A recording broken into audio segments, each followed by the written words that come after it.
नमस्कार. मी Supriya Sitaram Joshi, diploma in फार्मसीची विद्यार्थिनी. आजच्या आपल्या खास पॉडकास्टमध्ये आपलं स्वागत. आपण म्हणतो आरोग्य हीच खरी संपत्ती. पण ही ओळ अनेकदा आपल्याला तेव्हाच जाणून येते जेव्हा आपण खरं एकतर आजाराशी झुंज देतो. फार्मासिस्ट म्हणलं की आपल्या डोळ्यासमोर येतं ते फार्मसिस्टचं दुकान, आपल्या डॉक्टरने लिहून दिलेली ती RX नावाची चिठ्ठी आणि ते ओळख पटवून देणारा त्यामागचा एक कमाल व्यक्ती म्हणजे फार्मसिस्ट. फार्मसिस्ट हा खरं तर डॉक्टर आणि पेशंटमधला एक दुवाच. आपण किती औषधे वापरतो, पण काही औषधे मात्र ही निरंतर टिकून राहतात. त्यांची ही एक्सपायरी डेट ही नसतेच. अशाच काही जुन्या आणि गोड आठवणी घेऊन आपल्या 2014 ते 16च्या विद्यार्थिनी लालन महाडिक आज आपल्यासोबत या पॉडकास्टसाठी खास उपस्थित आहेत. त्यांचा या 8 वर्षाचा फार्मसिस्ट म्हणून अनुभव आपण आज जाणून घेऊया. नमस्कार मॅम. तुमचं आज या पॉडकास्टमध्ये मनापासून स्वागत. नमस्कार, मी लालन महाडिक. सर्वप्रथम मी SNDTच्या सर्व विद्यार्थ्यांचे आणि टीचर्सचे आभार मानते की त्यांनी मला इकडे इन्व्हाइट केलं. Thank you very much. Thank you ma'am. आपण आपल्या गप्पांची सुरुवात एक हलक्या फुलक्या क्षणांनी चालू करू. आपल्या या कॉलेजमधला एक आवडता आपला किस्सा जो तुम्हाला आठवणीत आहे. आवडते किस्से म्हणायला गेले तर खूप जास्त आहेत, पण त्याच्यातला एक मी सांगू इच्छिते त्याच्यामध्ये की फर्स्ट इयरला आम्हाला ब्लड डोनेशन कॅम्प होता आणि आम्हाला माहिती नव्हतं की तिकडे सगळ्यांना इन्व्हाइट केलेलं नसतं करून. पण तिकडे आम्ही सगळेजण उपस्थित होतो आणि क्लास आमचा इकडे चालू होता आणि आम्ही तिथेच होतो. त्याच्यानंतर थोड्या वेळाने वरती आलो आणि लिटरली असं झालं की मॅडम म्हटल्या की नाही म्हणून मी आतमध्ये घेणार नाही, तुम्ही आत्ताच्या आत्ता जा HODकडे आणि त्यांना विचारूनच तुम्ही आतमध्ये यायचं. त्यावेळेला आमची जी धमाल झाली होती की प्रश्न हा होता की आम्ही ऑलरेडी मॅरिड, खूपशा जणी त्याच्यातल्या मॅरिड होतो आणि जवळजवळ 10 ते 15 मुली आम्ही त्याच्यामध्ये होतो. आणि तिथे गेल्यानंतर HOD मॅडम तर खूपच आमच्या स्ट्रिक्ट होत्या. त्या म्हणल्या की तुम्हाला उद्या तुम्ही जोपर्यंत पॅरेंट्सचं लेटर आणत नाही तोपर्यंत मी तुम्हाला आतमध्ये घेणार नाही क्लासमध्ये. म्हणजे ही आमच्यासाठी एवढी मोठी टास्क होती. एक तर मॅरिड आणि त्याच्यामध्ये जर आपल्याला कोणाची सिग्नेचर घ्यायची आहे तर मला तर माझ्या नवऱ्याचीच घ्यावी लागली असती. तर हे खूप मोठा किस्सा होता. घरी गेल्यानंतर ह्यांना सांगितलं म्हणजे माझ्या आयुष्यातला बालपणीपासूनचा हा खूप मोठा किस्सा होता की कोणाची तरी सिग्नेचर मला घ्यावी लागतीये. पण ज्या वेळेला सिग्नेचर घेतली, ते हँडओव्हर आम्ही लेटर केलं, त्याच वेळेला आमच्या टीचरनी आम्हाला आतमध्ये घेतलंय. म्हणजे एवढा डिसिप्लिन हा SNDTमध्ये आहे. सांगण्याचं उद्दिष्ट असं होतं की आम्ही त्या गोष्टीला अवेअर नव्हतो. जेव्हा आम्ही BSc किंवा गोष्टी केल्या त्यावेळेला ह्या गोष्टी एवढ्या डिसिप्लिन नव्हत्या. तेवढं डिसिप्लिन आपल्या SNDTमध्ये आहे आणि ते विद्यार्थ्यांनी घेतलं पाहिजे. पर्टिक्युलर मुलींसाठी जे आहे त्याच्यासाठी. ॲक्च्युली मॅम एवढे सारे करिअर ऑप्शन असताना तुम्ही फार्मसिस्ट हे क्षेत्र का करिअरसाठी निवडलं? कारण का सांगते? कारण का ना माझं ग्रॅज्युएशन हे सायन्समधून झालं होतं. मी BSc केमिस्ट्रीमधून केलेलं आहे आणि त्या बेसिसवरती मी मार्केटिंगमध्ये जवळजवळ 8 ते 10 वर्ष जॉब केला होता स्टार्टिंग पिरियडमध्ये आणि लग्नानंतर माझ्याकडे मार्केटिंग हे फील्ड नव्हतं त्यावेळेला. मी म्हटलं की नाही म्हणून आता मार्केटिंगमध्ये नाही पडायचं आहे. तर आपल्याला काहीतरी असं पाहिजे की जे आपल्यासाठी प्रोफेशनल असलं पाहिजे. आणि मेडिकल हे फील्ड असं आहे की ज्याच्यामध्ये तुम्ही दुसऱ्यांची मदत करताच, एखाद्याचा जीव पण वाचवता. तर ते खूप महत्त्वाचं मला त्यावेळेला वाटलं, की म्हणून मी त्यावेळेला विचार केला की नाही म्हणून. माझ्याकडे 2 ऑप्शन होते. एक तर डायटिशियनचा आणि सेकंड ऑप्शन होता फार्मसीचा. कारण का मला ना पहिल्यापासूनचं हे होतं की काहीतरी मेडिकल फील्डमधलंच काहीतरी करायचं आहे. काही कारणास्तव डॉक्टरकीच्या फील्डमध्ये मी जाऊ शकले नाही. पण ह्या फील्डमध्ये येताना उद्दिष्ट हेच होतं, की आपल्याला लोकांची सेवा पण करायला मिळते. म्हणजे आपलं कर्मस्थानसुद्धा वाढवतोय आपण त्या गोष्टींमधून. तर नक्कीच. ते उद्दिष्ट होतं. म्हणून मी केलं ते. मॅम या फार्मसी करिअर निवडल्यानंतर ज्या काही गोष्टी तुम्ही मोठी आव्हाने पत्करली त्याबद्दल तुम्ही काय सांगू इच्छिता? मेडिकल स्टोअर ओपन करण्यासाठी अ, कोणती आव्हाने तुमच्या समोर बघ होती? मेडिकल स्टोअर जर तुम्हाला ओपन करायचं आहे ना, तर तुम्हाला पहिला तर तुमचा माइंडसेट क्लिअर पाहिजे पहिला, की तुम्हाला मेडिकल स्टोअर ओपन करायचं आहे. मग त्या गोष्टींसाठी पहिला तुम्हाला एक्सपिरियन्स घेणं हे पण खूप जरुरीचं आहे. आणि जेव्हा तुम्ही हे क्षेत्र निवडता म्हणजे आफ्टर 12th किंवा BSc नंतर जेव्हा तुम्ही हे क्षेत्र निवडताय, तर त्यावेळेला तुमच्या डोक्यात हे असलं पाहिजे, की जेणेकरून आपल्याला जर मेडिकल शॉप खोलायचं आहे, जरी तुम्ही मुंबईत खोला किंवा बाकी कुठल्याही ठिकाणी खोला, तर मेन गोष्ट असते पैशांची. तर त्याची साठवणूक करणं हे जास्त इम्पॉर्टंट आहे. हे तुमचं फर्स्ट इयरपासूनच तुमची ह्याची तयारी पाहिजे, की तुम्हाला जर करायचा आहे बिझनेस, तर तुम्ही ते पैशांची व्यवस्थित गुंतवणूक करणं किंवा पैसा बाजूला ठेवणं किंवा त्यानुसारच तुम्ही पहिलं मेडिकल शॉप घेणं, हे तुमचे गोल सेट्स असले पाहिजेत. त्याच्या व्यतिरिक्त जेव्हा आपण मेडिकल खोलतो, त्याच्या गोष्टी असतात, की आपल्याला पेपर वर्क्स खूप असतात. म्हणजे तुमचं लायसन फक्त तुम्हाला इम्पॉर्टंट नाही आहे त्याच्यामध्ये. License is the one of the part important आहे. ते तुम्ही रजिस्ट्रेशन करून घेता आणि त्याच्या व्यतिरिक्त तुम्हाला उद्योग आधार आहे, त्याच्यानंतर शॉप रजिस्ट्रेशन आहे, एस्टॅब्लिशमेंट रजिस्ट्रेशन आहे, त्याच्यानंतर फूड लायसन्सेस आहेत. गुमास्तामध्येच आपलं उद्योग आधार आता कन्व्हर्ट झालंय, तर त्या गोष्टी आहेत. त्याच्या व्यतिरिक्त फूड लायसन्स झालं, ड्रग लायसन्स झालं. ह्या सगळ्या गोष्टी आणि बिझनेस ॲडमिनिस्ट्रेशन झालं. ह्या बऱ्याच साऱ्या गोष्टी डॉक्युमेंटेशनमध्ये येतात आणि त्यावेळेला तुमचे डॉक्युमेंटेशन हे क्लिअर असतील तरच तुम्ही लवकरात लवकर ह्या सगळ्या गोष्टी करू शकता. तर त्याच्यामुळे ते गरजेचं आहे आणि सेकंड थिंग तुम्ही कुठली जागा निवडताय. जर ती जागा तुमच्या घराच्या जवळ आहे, तर तुम्ही पर्टिक्युलर तुमचा बिझनेस लवकरात लवकर सेट करू शकता आणि मग कुठल्या एरियामध्ये सेट करताय, तर त्या जागेची पाहणी करणं ही तुमच्यासाठी मेनली इम्पॉर्टंट आहे. तर अशी बरीच सारी आव्हानं तुमच्या आयुष्यामध्ये येतात जेव्हा तुम्ही शॉपकडे बघता. कारण तो एक बिझनेस आहे आणि तुम्ही फक्त असा विचार करून नाही केला पाहिजे, की मी आत्ता शॉप खोललंय आणि माझा बिझनेस 50,000 झालाय. तर ते तसं नाही होत. ॲक्चुअलमध्ये नाही होत. कारण आत्ताच्या जनरेशनला तसंच वाटतं, की बिझनेस खोलला की झालं, ह्या सगळ्या गोष्टी मला लगेचच येणार आहेत. पण त्याच्यामध्ये स्टेप बाय स्टेप सगळ्या गोष्टी असतात. तर पेशन्स खूप इम्पॉर्टंट आहे. एक्झॅक्टली. तर मॅम, मेडिकल स्टोअर ओपन केल्यानंतर म्हणजे सुरुवातीला कोणती औषधं ठेवायची हा मोठा प्रश्न असतो. पण त्याबद्दल तुम्ही काय सांगू इच्छिता? बघ, जर तुम्ही मेडिकल ओपन करताय, तर इन जनरल जे तुम्हाला बेसिक्स मेडिसिन लागतात, जे सगळ्यांना लागण्यासारखेच आहेत, जसं पॅरासिटामॉल आहे, कफ सिरप्स आहेत, जे नॉर्मल लागणारे मेडिसिन्स आहेत, तर ते तुम्हाला ठेवणं आवश्यकच आहे. ते तुम्ही जेव्हा तुम्ही मेडिकलचा सर्व्हे करता, त्यावेळेला तुम्हाला कळतं, की तिथे कुठलं मेडिसिन चालू शकतं, काही नाही चालू शकत. तर त्यानुसार तुम्ही बेसिक मेडिसिन तर ठेवू शकता आणि बाकीच्या मेनली गोष्टी झाल्या, की तुमच्या आजूबाजूला असणारे डॉक्टर आणि हॉस्पिटल. तर त्यांचा अप्रोच घेऊनच तुम्हाला बाकीचे मेडिसिन ठेवायला लागतात.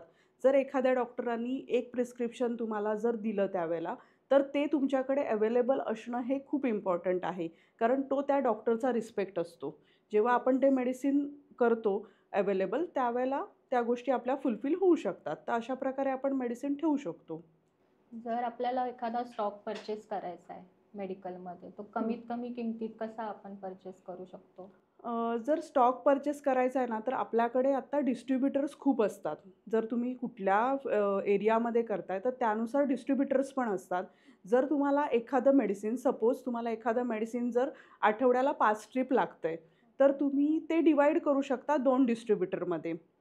म्हणजे 2 डिस्ट्रिब्युटरकडनं जर तुम्ही परचेस करताय, तर तुमचं बिलिंग अमाउंट पण कमी होते आणि तो तुमचा आठवड्यानंतर तुमचा स्टॉक क्लिअर झाल्यानंतर परत तुम्ही पुढच्या आठवड्यामध्ये तो मागवू शकता. तर अशा प्रकारे तुम्ही स्टॉक परचेस हा तुमचा कंट्रोलमध्ये ठेवू शकता. कारण एकाच डिस्ट्रिब्युटरकडनं जर तुम्ही मागवलं, तर त्याचीच बिलिंग अमाउंट तुमची जास्त झाली, तर तुम्हाला ते पे करताना सुद्धा तेवढाच प्रॉब्लेम येऊ शकतो. आता एक खरंच महत्त्वाची बाब म्हणजे आपण एखादं मेडिकल स्टोअर ओपन करतोय, तर त्याचा स्टार्टअपचा अंदाजे खर्च किती येऊ शकतो? स्टार्टअपचा खर्च जर तुम्ही छोट्यात छोटं मेडिकल शॉप खोलताय, तर त्याचा तुम्हाला स्टार्टअप खर्च हा 3 लाखापासून एक 10-12 लाखापर्यंत येतो, कमीत कमी. आणि त्याच्यानंतर जर तुम्ही 24/7 खोलताय, ज्याच्यामध्ये तुम्ही सगळ्याच गोष्टी ठेवताय, म्हणजे नुसतं मेडिसिन नाही, तर बाकीच्या गोष्टी पण, फूड आलं, बाकीच्या गोष्टी आल्या, तर त्याच्यामध्ये तुम्हाला खर्च कमीत कमी 15 ते 25 लाखापर्यंत येऊ शकतो. ओके.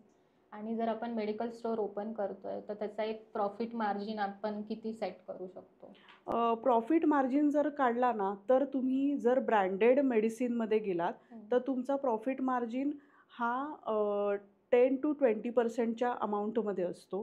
प्रॉफिट मार्जिन 22% येऊ शकतो. आणि जर तुम्ही जनरिकमध्ये गेलात, तर तुमचा तोच हे 20% to 50% कॅल्क्युलेट होतो. पण आत्ताचं हे असं झालं आहे, की तुम्हाला डिस्काउंट देणं हे कंपल्सरी आहे मेडिकल आहे. फील्डमध्ये. कारण कोणीही कस्टमर आला, तर तुम्हाला पहिला डिस्काउंट रेटच विचारतो. तर तर त्याच्यामध्ये तुम्हाला एक 5 ते 10% डिस्काउंट हा कंपल्सरी आहे.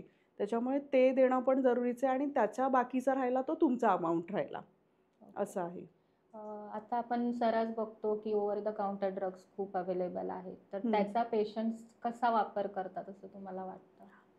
ओव्हर द काउंटर ड्रग्सबद्दल मी असं सांगेन, की ॲक्चुअली नॉर्मल लोकांनी जर घेतलं, तर त्यांना त्याचा साइड इफेक्ट्स किंवा काही येऊ शकत नाही.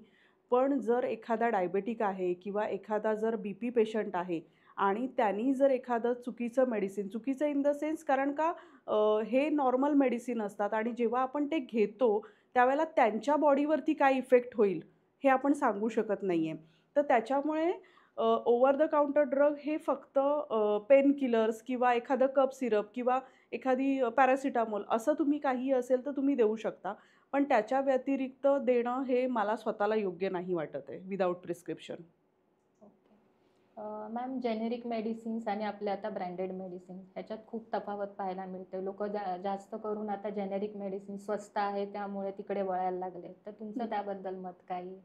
बघ जेनेरिक आणि जर ब्रँडेड गोष्टींमध्ये विचार केला ना, तर ब्रँडेड गोष्टींची प्राईस ही का वाढलेली आहे?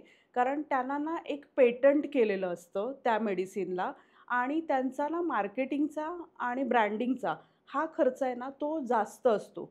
त्याच्यामुळे त्याचं कॉस्ट हे जास्त वाढतं बरोबर. आणि तेच सेम जेनेरिक मेडिसिन आहे, तर त्याला त्या गोष्टींची हे येत नाही. त्याच्यामुळे त्याची किंमत ही कमी असते. पण जो गुणधर्म हवा आहे किंवा आपल्याला जो लागणारा त्याचा इफेक्ट हवा आहे, तो दोन्ही गोष्टींमध्ये सेमच असतो. त्याच्यामध्ये काहीही तफावत होऊ शकत नाही. त्याच्यामुळे आजकालची जी जनरेशन आहे, पैशांचा विचार का करून होईना, पण ते जनरिककडे वळतात आहेत. अच्छा. मॅम आपण आता सर्रास बघतोय की मेडिकल लायसन्स देऊन आपण दुसऱ्या कोणाला स्टोअर वगैरे चालवायला देतो. तर त्याचे काय परिणाम होऊ शकतात? ते कितपत योग्य वाटतं तुम्हाला? लायसन देणं हे सर्वात पहिलं चुकीची गोष्ट आहे. कारण का लायसन आहे ना, ही आपली स्वतःचं ना खूप मोठी प्रॉपर्टी आहे ॲक्चुअली. त्याच्यामुळे आपलं लायसन हे आपल्याकडे सेफ असतं. कारण का जेव्हा तुम्ही एखाद्या मेडिकलमध्ये ते लायसन लावता आणि जर एखादा ड्रग इन्स्पेक्टर जर तिथे आला आणि त्यांनी जर पाहणी केली, की काहीतरी चुकीच्या गोष्टी घडतायत, तर ते तुमचं लायसन रद्दही होऊ शकतं. तर त्याच्यामुळे अ, मला तरी वाटत नाहीये, की लायसन देणं कुठल्याही गोष्टींमध्ये हे योग्य असेल करून ह्याच्यामध्ये. आपण आता बघतोय अपोलो, वेलनेस सारख्या फ्रँचायझी मेडिकल स्टोअर्स आहेत. तर त्याच्याबद्दल तुमचं काय मत आहे? बघ अपोलो आणि ह्या गोष्टी ज्या आहेत ना, त्या वेलनेस ह्या गोष्टी अ, खूप चांगल्या स्तरावर पण त्यांनी एस्टॅब्लिश केलेलं आहे. कारण 24/7 आहे. त्यांची प्रायव्हेट लिमिटेड कंपनी आहे. फक्त एवढंच आहे, की जर आपल्याला त्या गोष्टींमध्ये घुसायचं असेल, तर आपल्याला तेवढा पैसा तिकडे टाकणं जरुरीचं आहे. जर तुम्ही त्या लोकांची फ्रँचायझी घेताय, तर तुमच्याकडे 50 टू 1 करोडपर्यंत 50 टू 70 मी म्हणेन, की एवढे पैसे तरी तुमच्याकडे स्वतःकडे असले पाहिजेत, तरच तुम्ही त्या गोष्टी घेऊ शकताय. नाहीतर मला तर असं वाटेल, की जर तुम्ही स्वतःचे प्रोफेशनल आहात, फार्मासिस्ट आहात, तर तुम्ही जर बिझनेस स्वतःचा करताय, तर त्याच्यामध्ये नावही तुमचं होतं आणि मेडिकलही तुमचंच होतं. तर त्याच्यामुळे दोन्ही गोष्टी योग्य आहेत, अयोग्य काहीही नाहीये. त्याच्यामुळे जे ज्याला जसं झेपेल त्याप्रमाणे करणं मला योग्य वाटेल. मॅम मेडिकल स्टोअर आपण नवीन ओपन करतोय. त्यात जवळपासच्या डॉक्टर्सला आपण कसं अप्रोच केलं पाहिजे? बघ, हा सर्वात महत्त्वाचा फंडा आहे. कारण का कुठल्याही गोष्टींना ना आपल्याला क्लायंट बेस वाढवण्यासाठी आपल्याला कोण ना कोणतरी टार्गेट कस्टमर असतो. तर टार्गेट कस्टमर हा आपण डायरेक्टली कुठूनही बोलवू शकत नाही. तर फार्मसीचा जो टार्गेट कस्टमर आहे, तो actually one of the doctor पण आहे. कारण का जेव्हा तुम्ही आजूबाजूच्या डॉक्टरकडे अप्रोच करता, जेव्हा त्यांना तुम्ही जाऊन भेटता, त्यांच्याशी चांगलं बॉन्डिंग करता, त्यांच्याशी चांगले रिलेशनशिप करता, त्यावेळेला त्यांच्याकडनं येणाऱ्या प्रिस्क्रिप्शनमधून हा तुम्हाला सदैव फायदा होणार आहे. त्याच्यामुळे मला असं वाटतं, की जेव्हा तुम्ही मेडिकल स्टोअर करता, तर तुम्ही सर्व्हे करताना तिथल्या आजूबाजूचे डॉक्टर्स हे कुठले आहेत, ते जाणून घेऊन त्यांना भेटगाठ करणं, त्यांच्याशी बोलणं, हे सुद्धा खूप इम्पॉर्टंट आहे. मॅम आपण आपले जुने ग्राहक, पेशंट किंवा नवीन येणारे पेशंट ह्यांच्यामधला व्यावसायिक संबंध कसा टिकवून ठेवता येईल? बघ ग्राहक हा ग्राहकच असतो. कारण का कस्टमर इज गॉड कुठल्याही फील्डमध्ये जा. तर फार्मसीबद्दल मी असं सांगेन की अ, हा तुमचा ना महत्त्वाचा भाग आहे की तुम्ही तुमच्या कस्टमरला किती फुलफिल करताय सगळ्या गोष्टींमध्ये. असं नाही आहे की फक्त तो कस्टमर मेडिसिनसाठीच तुमच्याकडे येतोय. कारण का खूप त्रासलेला तो कस्टमर असतो आणि जेव्हा तो तुमच्याकडे येतो, तेव्हा जर तुम्ही त्याच्याशी छानपणे बोललात, काही गोष्टी त्याला समजावून सांगितल्यात, तर तो कस्टमर हा जुना असो अगर नवीन असो, तो तुमच्याशी अटॅच होणारच आहे. आणि ती गोष्ट प्रत्येकाने जर बिझनेसमध्ये असेल, तर ती बाळगली पाहिजे असं मला वाटतंय. मॅम आपण आता बघतोय की ऑनलाईन ग्रोथ, ऑनलाईन सगळं सोशल मीडिया ह्या सगळ्या गोष्टी चालल्यात. या ऑनलाईनच्या युगात तुम्हाला असं वाटतंय जे ऑफलाईन स्टोअर्स आहेत आपले, त्यांच्या ग्रोथवर काय परिणाम होतोय? बघ जे छोटे मेडिकल स्टोअर आहेत ना, त्यांच्यावरती बराच फरक पडलाय ह्या गोष्टींचा, ऑनलाईन फार्मसीचा. 24/7 ह्यांना कुठल्याही गोष्टींचा फरक पडत नाही, कारण का मी त्याच्यामध्ये पण काम केलेलं आहे. तर त्यांचे कस्टमर हे कनेक्शन खूप चांगले असतात, कारण ते तेवढ्याच प्रकारचं मार्केटिंग करतात, सोशल मीडियावरती टाकतात किंवा बऱ्याचशा गोष्टी करतात, की जेणेकरून त्यांचे ग्राहक हे त्यांच्याकडनं कधीच जात नाही. आणि ऑनलाईन म्हणायचं झालं ना, तर प्रत्येक कस्टमर हा ऑनलाईन जाईल असं मला वाटत नाही. कारण जरी जनरेशन ही खूप फास्ट असली ना, तरी त्याच्यामध्ये पण सीनियर सिटिझन्स आहेत आणि त्यांना जरुरी आहे, की त्यांना मेडिकल स्टोअरमध्ये जाऊनच त्या गोष्टी घ्याव्या लागतात किंवा तुम्ही होम डिलिव्हरीज देता, त्या गोष्टी ते करू शकतात.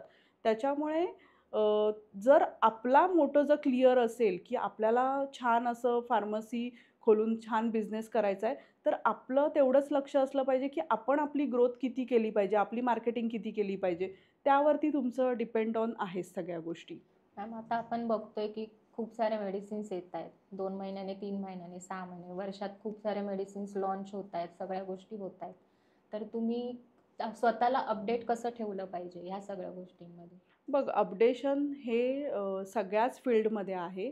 जसं फार्मसीमध्ये आहे, डॉक्टरकीमध्ये आहे. जेव्हा नवीन-नवीन मेडिसिन ह्या तुमच्याकडे येतात, त्यांचा तुम्हाला अभ्यास हा केला पाहिजे. त्यांच्या सगळ्या गोष्टी पडताळूनच तुम्ही त्या कस्टमरला दिल्या पाहिजेत.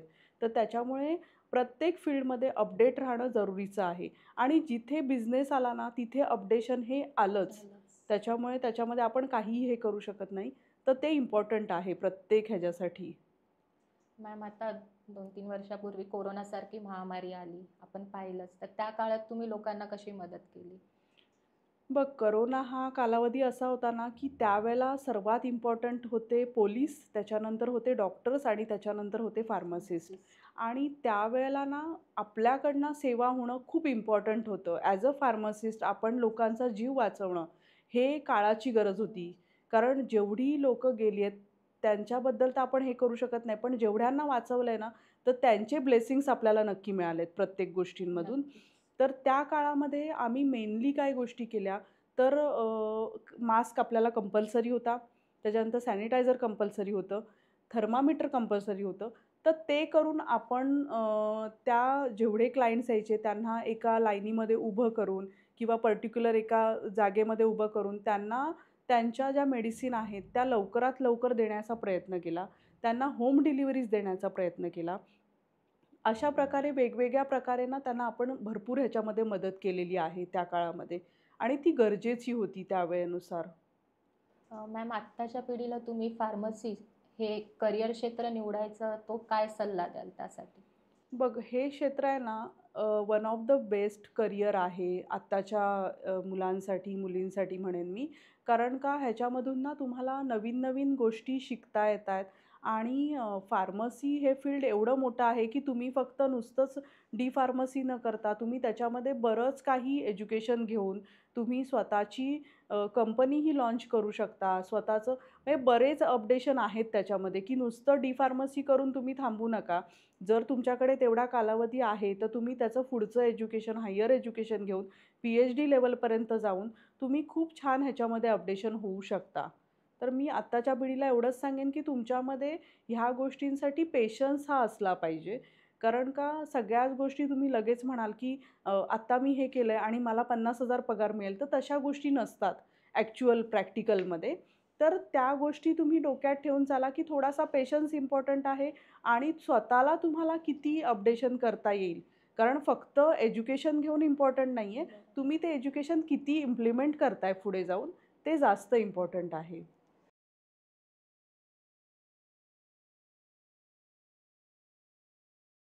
फार्मसी हे क्षेत्र विकसित होणारं क्षेत्र आहे, कारण का ह्या मेडिसिनशिवाय माणसाला आयुष्यामध्ये पर्याय नाही आहे. जसं आपल्याला अन्न, वस्त्र, निवारा हे इम्पॉर्टंट आहेत, तर त्याच प्रकारे आपल्याला हेही इम्पॉर्टंट आहे, की तुम्ही आत्ताच्या काळामध्ये मेडिसिनशिवाय जगू शकत नाही आहात. तर त्याच्यामुळे हे क्षेत्र हे विकसित होणारच आहे आणि पुढे जाणारच आहे. त्याच्यामुळे ह्या क्षेत्रामध्ये आल्यानंतर कोणाचीही अशी पैशांची किंवा कुठल्याही गोष्टींची मारामारी होणार नाही आहे. फक्त तो पैसा तुम्ही चांगल्या मार्गाने कमवा, असंच मी फक्त सांगेन. तुम्ही आत्ताच्या या पिढीमध्ये तोच आत्मविश्वास बघता का जो तुमच्या वेळेस होता? अं, जर कंपॅरिझन करायला गेलीस ना, तर आत्ताच्या पिढीमध्ये तेवढा पेशन्सही नाही आहे आणि आत्ताच्या पिढीमध्ये तेवढ्या गोष्टी नाही आहेत, ज्या आम्ही विचारात घेतल्या. कारण आमच्या वेळेला आम्हाला असं होतं, की आम्हाला हे करायचंच आहे. ह्या गोष्टींमध्ये पुढे जायचंच आहे. तर आत्ताच्या पिढीमध्ये ना, तो एक ड्रॉबॅक मला नेहमी दिसतो, की त्यांना सगळ्या गोष्टी इन्स्टंट हव्यात. कुठलीही गोष्ट बघायला गेली, की आत्ता बाहेर पडलो ना, की मला आत्ता एवढा पगार मिळेल. आत्ता हे झालं ना, की मला हे मिळेल किंवा पॅरेंट्सच असे आहेत, की तू हे केलंस ना, मी लगेचच तुला हे देतोय.